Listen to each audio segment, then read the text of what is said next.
selamat datang di podcast PLK. Sebelum perkenalkan, nama aku Natasha.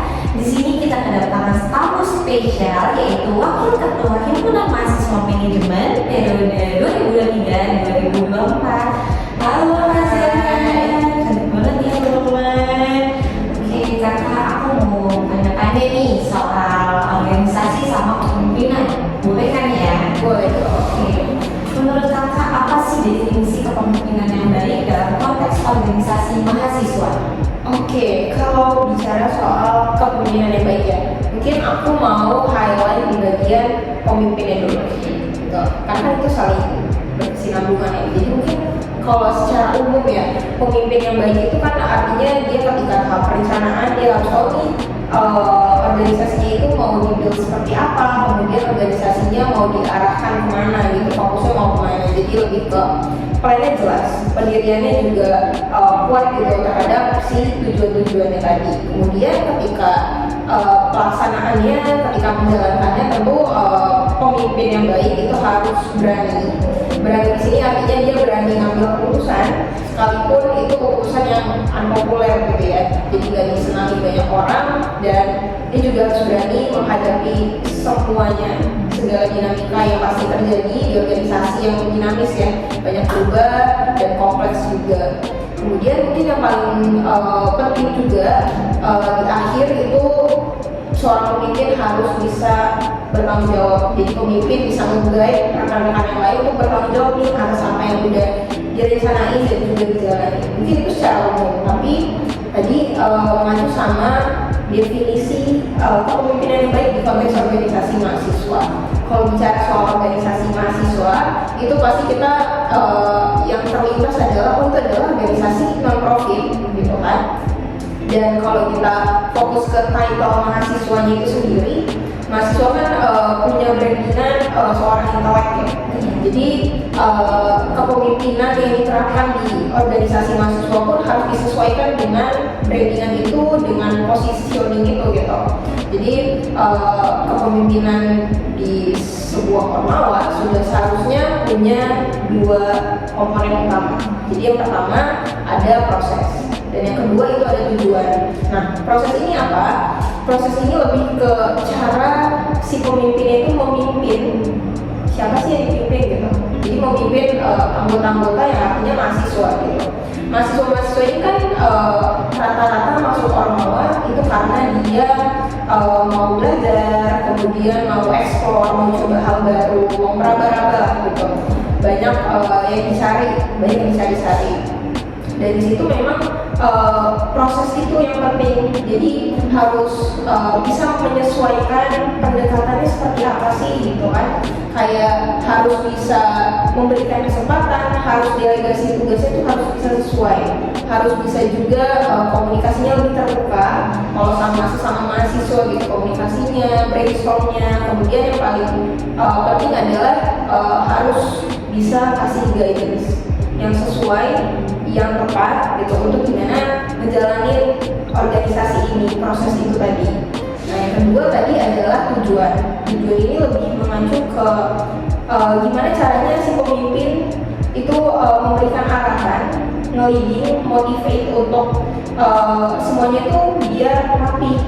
Jadi berjalan sesuai dengan fungsinya masing-masing, sesuai dengan porsinya masing-masing, sehingga tujuan organisasi itu kan bisa tercapai sesuai dengan fokusnya tadi, sesuai dengan visinya tadi. Jadi mungkin kesimpulannya adalah kepemimpinan yang baik yang didefinisikan kepemimpinan baik di organisasi mahasiswa itu ketika kepemimpinan itu bisa solid untuk menjalankan semuanya itu secara konsisten. Tapi dengan catatan tidak kaku ya, jadi tetap harus improvement baik si pemimpinnya, baik si anggotanya maupun organisasinya. Jadi kepemimpinan yang baik di organisasi mahasiswa pun berkaitan sama kaku atau tidak kakunya, jelas ini buat kaku juga. Jadi harus menyesuaikan sama kebutuhan yang pertama, terus yang kedua menyesuaikan juga sama sumber daya yang ada di lingkup organisasi itu. Fazal bisa jelasin nggak sih apa sih dari kepemimpinan yang kakak ambil, yang kakak terapkan di dalam organisasi, dan kenapa kakak pilih dari kepemimpinan itu? Oke, berkaitan dengan gaya kepemimpinan ini sempat aku searching ya, gaya kepemimpinan itu ada apa aja sih, kan ternyata banyak banget ya, jadi saya banyak banget. Dan mungkin top 3 yang biasa aku gunakan, yang ternyata yang aku gunakan itu ini, ternyata yang banyak orang gunakan pun juga ini gitu. Jadi ada demokratis, ada otokratis, dan juga laissez-faire. Mungkin kalau demokratis, otokratis, laissez-faire itu kan beda-beda ya sebenarnya, tapi tiga-tiga itu bagus kalau diterapkan di waktu yang tepat.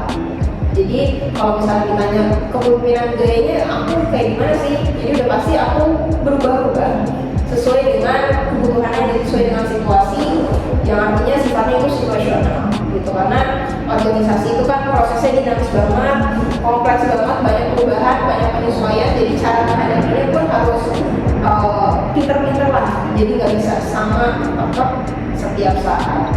Jadi kayak misalnya kalau demokratis ya, di awal aku bentuk kepengurusan itu kan pasti butuh banget yang kayak ide, masukan, saran, kreativitas, aku butuh itu. Jadi aku lebih membuka. Yang artinya aku gaya kepemimpinan yang aku terapkan di momen-momen itu adalah demokratis, lebih terbuka. Kemudian kalau otokratis aku juga gunain.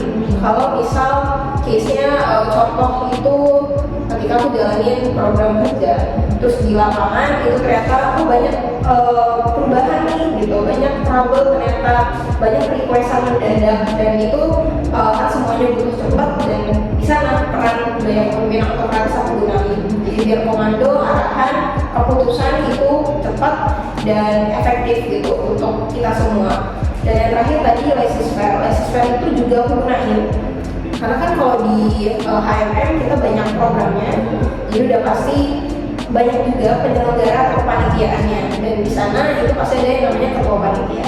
Walaupun ketua panitia itu sebenarnya notabene masih di bawah naungan aku, tapi karena dia punya otoritasnya sendiri, jadi aku lebih menghormati yang pertama, dan yang kedua porsi leading aku di sana berkurang karena udah ada yang aku percayakan di sana, aku posisikan di sana, aku amanahkan, aku percayakan penuh gitu. Jadi di sana laissez-faire aku terapkan gitu.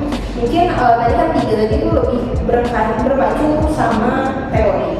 Tapi mungkin secara gamblangnya kalau ditanya gaya aku tuh seperti apa sih, kalau ngomongin aku tuh lebih ke yang serius tapi humornya juga ada. Jadi menyesuaikan, kalau misalnya kita lagi on job nih, lagi on job kita harus memposisikan diri sebagai pengurus, artinya itu kan kita harus profesional semua. Jadi aku pengen itu serius, biar suasananya juga gak main-main, gak ada yang nyepelein, dan satu fokus sama apa yang harus diselesaikan.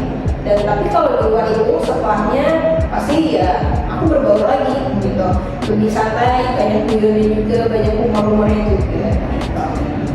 Oke nih, sebenarnya kakak kan sebagai wakil ketua himpunan, gimana sih cara kakak mengambil keputusan dalam organisasi? Oke, mengambil keputusan. Sebenarnya karena aku wakil ya, pasti ikut andil untuk mengambil keputusan, itu pasti ada andilnya kontribusi utamanya lah di sana. Cuman apa sih yang aku lakukan dan gimana caranya? Yang pertama pasti aku identifikasi dulu nih dari case-nya. Case-nya ini apa sih? Kemudian kebutuhannya itu sebenarnya apa? Yang harus di-achieve itu apa? Harus dikejar itu apa? Mungkin tiga itu top yang aku identifikasi, tapi gak lupa juga yang aku fokuskan juga, aku lihat nih kondisi organisasi itu sekarang lagi gimana gitu. Karena kan keputusan itu pertimbangannya banyak ya, jadi identifikasi di awal dulu terkait memang si case ini apa. Kemudian karena pasti itu banyak ya ditemuin di lapangan, baik secara langsung maupun ketika perencanaan. Nah, jadi lebih ke setelah identifikasi itu aku analisis juga. Kalau misalnya aku dihadapkan dengan opsi A, opsi B, opsi C, dampaknya itu apa sih? Gitu.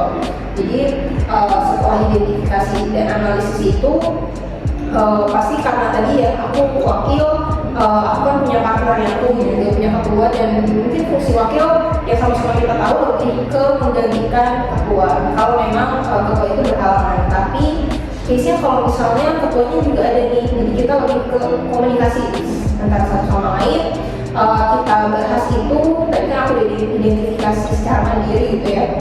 Kemudian kita bahas sama partner aku, dan atau nanti bisa juga kalau case-nya tadi yang demokratis yang artinya ada kesempatan untuk membuka itu ke anggota lain, pasti aku bahas juga sebagai bahan pertimbangan gitu. Jadi kalau soal ambil keputusan, aku lebih ke identifikasi dulu, analisis dulu, terus juga coba komunikasi gitu, cari pertimbangan-pertimbangan, karena yang pasti kalau misalnya keputusan itu kan untuk organisasi yang peruntukannya, terus juga melibatkan banyak orang gitu, kepentingan banyak orang, jadi emang harus rasional, harus sebijak mungkin, karena balik lagi pertanggungjawabannya kan juga di aku ya. Jadi cari dari pertimbangan yang ada, identifikasi yang udah dilakuin, cari yang paling baik, yang paling mungkin dan paling minim resikonya, dan tadi fokusnya untuk organisasi, kepentingan organisasi. Oke, selanjutnya gimana sih cara kakak memotivasi anggota organisasi untuk mencapai tujuan bersama? Oke, motivasi kan. Motivasi itu kan sebenarnya emang salah satu fungsi si kepala atau leader gitu ya, untuk motivasi. Sebenarnya kalau dilihat dari kacamata HRM dulu ya, HRM itu kan kita anggotanya ada 56, cukup banyak, atau bahkan sangat banyak gitu.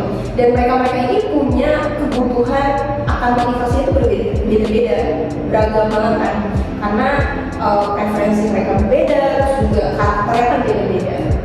Tapi satu yang pasti yang aku lakukan adalah gimana cara aku tekenin untuk seperti tadi komitmennya, untuk motivasi mereka itu menagih komitmennya adalah dengan set target yang jelas gitu. Jadi ketika targetnya udah jelas, terus aku kasih guidance juga nih untuk eksekusi itu seperti ini A, B, C gitu. Kan artinya mereka udah punya gambaran. Kalau mereka udah punya gambaran, lebih mudah nih untuk mereka gerak, untuk mereka capai si plan-plannya itu. Dan gak lupa di situ aku libatin dalam prosesnya, libatin anggota juga. Manfaatnya apa? Dampaknya apa? Kalau seperti itu kan prosesnya, artinya mereka udah ada andil nih dari awal, andil mungkin pemikirannya, effortnya, dan itu bagus untuk aku, bumerang yang baik untuk aku, karena untuk mendorong mereka buat perform itu jadi lebih mudah lah contohnya gitu. Dan sembari tadi kan lebih ke artinya aku melibatkan, terus juga pastinya aku ada delegasi tugasnya.